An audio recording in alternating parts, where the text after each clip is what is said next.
Interactive Business Training offers wonderful workshops in Microsoft Excel. Let's discover what our Microsoft Excel Part 3 workshop can offer you. Part 3 of our Excel workshop covers accessing the Quick Analysis tool, how to check for errors, types of errors, using GoalSeek, and using Solver.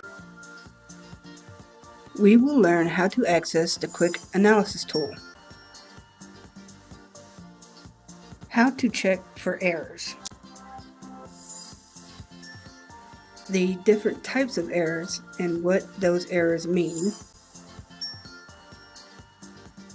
using GoalSeek to help you find the formula you want with a specific result, using Solver, an add-in program with more flexibility to help you find the right formula. Many businesses use Excel every day, and with this workshop you can continue learning this valuable tool.